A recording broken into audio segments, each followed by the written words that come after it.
The views and opinions expressed by contributors on the Spoon River Gothic podcast are their own and do not necessarily reflect the position of the host. Material heard on the Spoon River Gothic podcast is intended for adult listeners. This podcast deals with mature topics that may not be suitable for all listeners. Listener discretion is advised. This is Spoon River Gothic, Narrative of a Double Homicide, Part 2.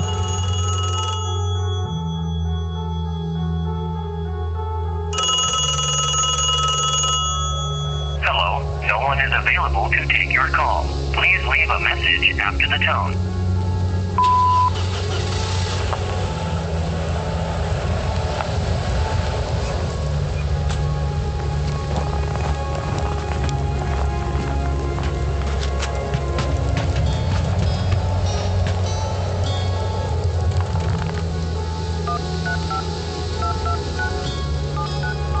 What is the emergency?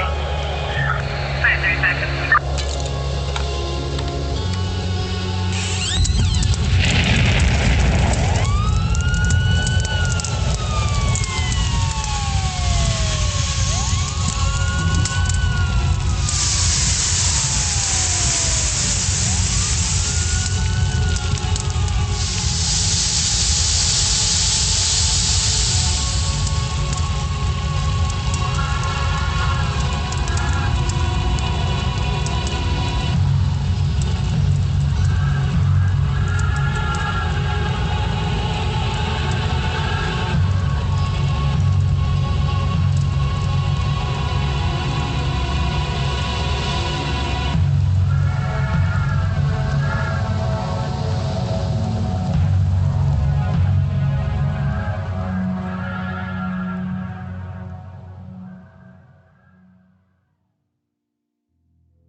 It just changed my outlook on the world.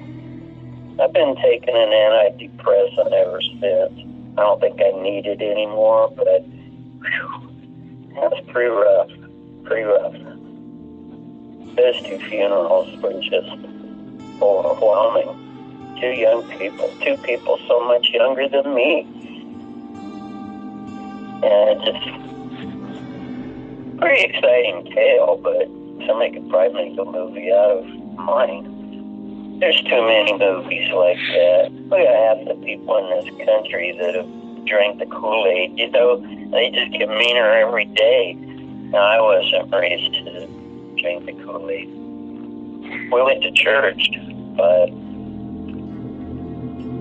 if I was going to be a fanatic, it would be of Christ, not of the local reverend. They have faults like the rest of us. One of the things I remember the most, it was really cold at the funeral, and Donna's dad gave a speech that really made Sarah and I think, God, he must know something we don't, where he talked about limbs being torn from the family tree. My wife and I looked at each other while he was speaking, and we talked about that on the way home. But when we left, Donna had talked a lot about her youngest brother. As we were driving away, he walked away from the funeral and stood beside the street inside the cemetery and blew us a kiss when we went by. God, it was his sister. I guess he was thanking us for being her friend. I don't know. But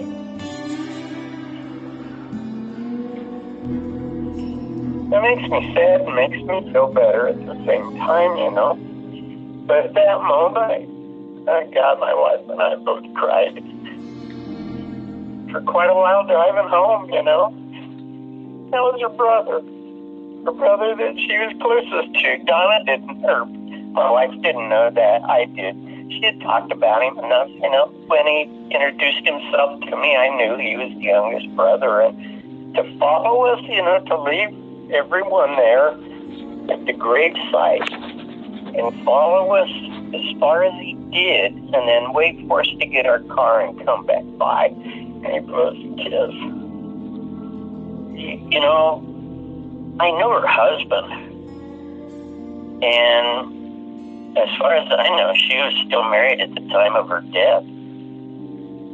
He's a farm boy, like a lot of others, you know, I grew up with. Sure, and I got to know him better after that, believe it or not. Yeah, I talked to him many times after Donna died. I didn't go looking for him, but if I saw him, you know, it probably never crossed his mind for a second that I would have done something like that. And, you know, eventually he probably knew everything I knew, maybe even more. And I haven't talked to him now since I quit working, I'm sure of that. But I think he got remarried and had more children. It seems like he may have told me that long, long ago. But I mean, Donna talked about him, and they asked me, do you and Donna call each other besides at work? I go, I don't remember ever doing that. I wouldn't bother her at all. I see her at work every day. You know, they were there. They were trying to put something together for an affair. God, what kind of person kills somebody there? I even told the cops. Good God, I think my wife knows that Donna and I went out for dinner once into the Kiwanis Club thing, and then we'd see each other at the bank picnic and stuff. But my wife was always with me. My wife was never jealous of Donna for an instant. And I think I might have told the cops when they kept hitting that, I go, just quit, you know. We wouldn't even be working together if there was anything between us. We would have straightened that out before she came to work at the bank. Because I remembered when she called me, she asked that. And I thought it was kind of strange that she asked. But I go, no, actually, you know, I felt like we settled that long ago. We weren't each other's type by any stretch of the imagination. Her dad asked me that, too. Well, why didn't you and Donna really date? I don't think either of us really ever thought about it, you know. It just wasn't like that. We trusted each other, socialized together, everything else, you know. It's kind of like one of the Army buddies, all your time with that group of people. But, yeah, there was nothing like any reason for suspicion, but those guys, I was the first one on the scene. They were trying to make a case out of nothing, you know, so they dredged at every little detail, and there was nothing to hide. Long before she got married, quite a while, because our daughter was born in 90, Justine must have been born in 89. And there's 5 years in between there. I don't think she ever mentioned his name or anything else. But I heard after she died, quite some time after she died, one of the bank employees knew him and knew that he had been in prison and told me that she and Donna had seen him. And I'm sure that that girl told Donna about his record. Or that's what I assumed at the time. I didn't ask her. But I didn't even know that he'd been in prison before. That was around the time he was arrested. I don't know if it was before or after. But another bank employee told me that she and Donna had seen him. And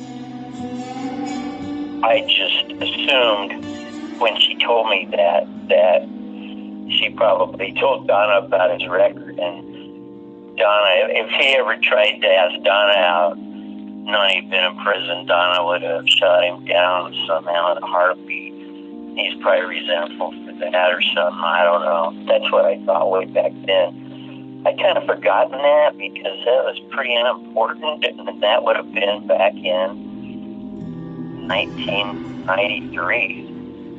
Might have, January or February of 93, one of the bank employees told me that. And that was when I may have already knew that he was the prime suspect, but of course that was way before the trial and all that. Yeah, he was a suspect in my mind, either shortly before she told me that or shortly after. It really doesn't matter which one, but I had heard of him before I heard about I'd never heard of him at the time Donna died. I'm just sure of that. But maybe I had. You hear people's names, but I still remember hearing of him until I kind of knew the whole story and knew what he had done before. And that's when I think he had already been arrested. She never told me anything like that, and I would certainly like to think that she never got alone with that man until he broke in the apartment. She would never have endangered herself or her child. So if she knew that he had been in prison, and actually my understanding was for rape, Donna would, if she knew anything about him, there would have been no relationship. She was more cautious than not that stupid to put herself and Justine in danger. She couldn't have. May have said there was a relationship. I doubt if anybody close to her did. Well, he didn't get executed, but if they needed somebody to throw the switch, I knew enough to do it. I knew enough. I would have done it. And I really never believed in the death penalty too much, but if the evidence is that good, as far as I'm concerned, Charles Manson, shouldn't have hung around quite so long. There are some people just so evil that I would a hell of a lot rather execute them for all they've done and so they couldn't do it again than take a shot at some poor innocent Vietnamese, I've killed a lot of animals. You do it on a farm. My first pets were food for somebody, They were livestock that we showed at the fairs. That's pretty hard for me for a while when I was a little kid, but eventually, you just, okay, that's the way of the world, and once you get trained to go to war, you're going to have to do it to defend yourself, and you may not be happy about it, but there you are. And as far as the death penalty, there are people that are just so evil, and the evidence is so clear that I think probably the world's a better place without him. And I'm probably going to think about this after we hang up. I didn't tell you anything that I haven't told several other people at times, but I would never want to say anything that could put Donna in a bad light because I never saw anything in all the years I knew her or heard anything that would put Donna in a bad light, Or a few things she didn't have to tell me, but nothing that ever made me think any less of her, And I guess I wasn't surprised that someone saw her wearing what they thought was a short dress. I don't know when it was, but God, she was a pretty young lady with long legs. I don't think she dressed any differently than anybody else, as far as I know. She hadn't been out of college very long then. I don't know how old she was when Justine was born, but I thought she was probably fresh out of college when I met her, and that would have been in 84, I think. It had to be in 84, because that's when I went to work for the law firm. And I'm pretty sure I met her on the very first day that I showed up at work at Claude and Lloyd Barn Automobile. Chet told me where to go to get an apartment and where to go to open a bank account. And I did. That was nice. And that worked out well. Too many people get too much of this. It'd probably be like someone trying to crack a joke in line at Kroger. Somebody tries to turn it into something else. I wish someone would make a movie about my friend who was murdered, and not so much Donna, but Roy Frakes, the U.S. Marshal. There's an article about Roy in the Peoria Journal-Star by Mike Luciani, who's a well-known writer over there. And he came to Kiwanis Club years after that. So I sat across from him, and I said, I want you to know that I still remember your article about Roy Frakes. He said, Roy Frakes? I said, you know, the U.S. Marshal that was killed at the federal courthouse in Chicago? Oh, yeah. I said, the last line of that article was, everybody remembers Bill as a kid from Avon who always did the best he could.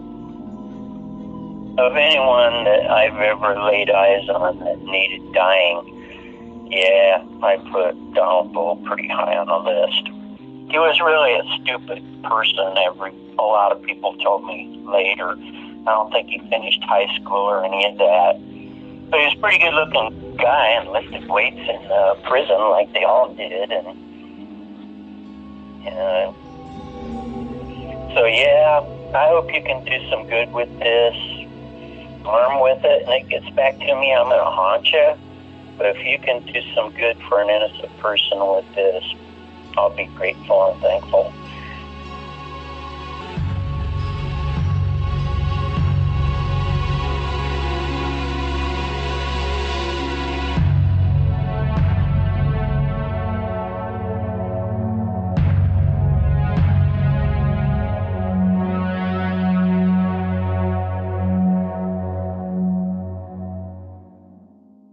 Spoon River Gothic is a production of Lonebird Media in association with CZ Studio and Radio Verite. The show is produced by August Olson, editing, directing, and producing by Corey Zimmerman, audio mastering and engineering by E. Mastered. Research is done by Anne-Marie Cannon, Chelsea Mesa, and me, Jinra Illustrissimo. Spoon River Gothic is written and hosted by Corey Zimmerman. You can follow the show at czstudio.works and read the blog at spoonrivergothic.com. Show some love by leaving us a rating or review on Spotify, iHeartRadio, Apple Podcasts, or wherever you get your podcasts.